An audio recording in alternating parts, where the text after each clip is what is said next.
Gannavaram political heat next level కు చేరింది.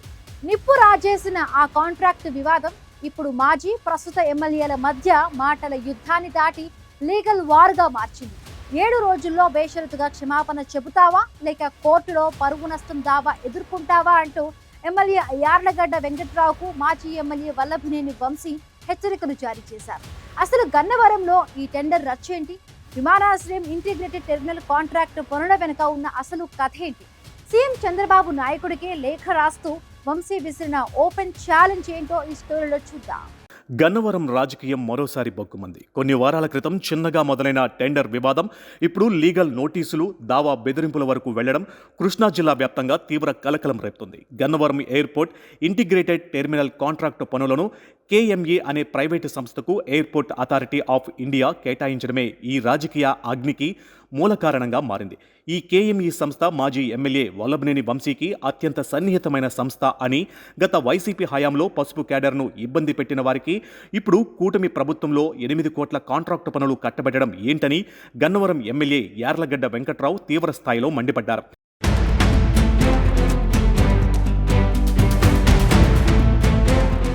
కూటమి అధికారంలోకి వచ్చినప్పటికీ క్షేత్రస్థాయిలో తమపై అక్రమ కేసులు పెట్టిన వారికే పరోక్షంగా ప్రాధాన్యత దక్కుతుందంటూ యార్లగడ్డ వెంకట్రావు తీవ్ర ఆవేదన వ్యక్తం చేశారు. తెలుగుదేశం పార్టీ అధికారంలోకి వచ్చాక కూడా నా ప్రత్యర్థి వల్లభినేని వంశీ అనుచరులకు 8 కోట్ల విలువైన ఎయిర్పోర్ట్ కాంట్రాక్ట్ ఎలా ఇస్తారు? వైసీపీ హయాంలో నన్ను, నా కార్యకర్తలను తీవ్రంగా వేధించిన వారి భాగస్వాములకు ఈ టెండర్ దక్కితే నేను పార్టీ కోసం చేసిన పోరాటానికి దక్కిన బహుమతి ఇదేనా అంటూ యార్లగడ్డ వేసిన ప్రశ్నలు పసుపు శ్రేణుల్లో తీవ్ర చర్చనీయాంశంగా మారాయి. యార్లగడ్డ చేసిన ఆరోపణలపై మాజీ ఎమ్మెల్యే వల్లభినేని వంశీ అంతే తీవ్రస్థాయిలో విరుచుకుపడ్డారు. ఆధారాలు లేకుండా తనపై బురద చల్లే ప్రయత్నం చేస్తే ఊరుకునేది లేదని తేల్చి చెప్పారు. తన పరువుకు భంగం కలిగించేలా మాట్లాడినందుకు గాను ఎమ్మెల్యే యార్లగడ్డ వెంకట్రావుకు వంశీ తరపు న్యాయవాదులు లీగల్ నోటీసులు పంపారు.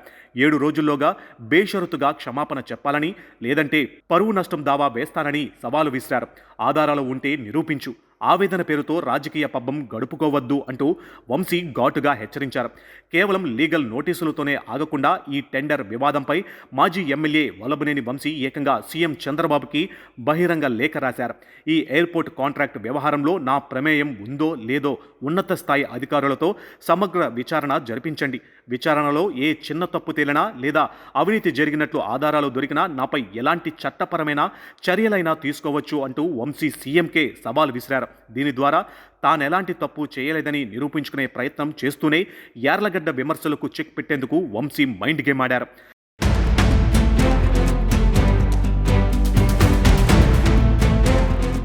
అసలు గన్నవరంలో ఈ స్థాయిలో మంటలు మండడానికి కేవలం ఈ ఎయిర్పోర్ట్ టెండర్ మాత్రమే కారణం కాదని, దీని వెనుక కొన్నేళ్లుగా సాగుతున్న తీవ్ర వ్యక్తిగత రాజకీయ శత్రుత్వం ఉందని విశ్లేషకులు భావిస్తున్నారు. గతంలో యార్లగడ్డ వైసీపీలో ఉన్నప్పుడు వంశీ టీడీపీలో ఉన్నారు. ఆ తర్వాత వంశీ వైసీపీకి జంప్ చేయడంతో యార్లగడ్డ సైకిల్ ఎక్కి గన్నవరంలో జెండా పాతారు. ప్రస్తుతం యార్లగడ్డ ఎమ్మెల్యేగా ఉన్నప్పటికీ నియోజకవర్గంలోని పాత పారిశ్రామికవేత్తలు, కాంట్రాక్టర్లతో ఆయనకు సత్సంబంధాలు లేవన్న ప్రచారం సాగుతుంది. ఈ క్రమంలోనే పాత కసి కొత్త కాంట్రాక్ట్ రచ్చగా రూపాంతరం చెందిందనే వాదన వినిపిస్తుంది. మొత్తానికి వంశీ వర్సెస్ యార్లగడ్డ ఎపిసోడ్ గన్నవరంలో తీవ్ర కాకరేపుతుంది. ఇచ్చిన 7 రోజుల గడువు ముగుస్తూ ఉండడంతో యార్లగడ్డ క్షమాపణలు చెప్తారా లేక వంశీ సవాలను స్వీకరించి కోర్టులోనే తేల్చుకుంటారా అనేది ఉత్కంఠంగా మారింది. మరి ఈ వివాదంపై టీడీపీ అధిష్టానం ఎలా స్పందిస్తుందో చూడాలి. ఏది ఏమైనా గన్నవరం రాజకీయం మాత్రం రోజురోజుకు మైండ్ బ్లోయింగ్ ట్విస్టులతో హాట్ టాపిక్గా మారింది.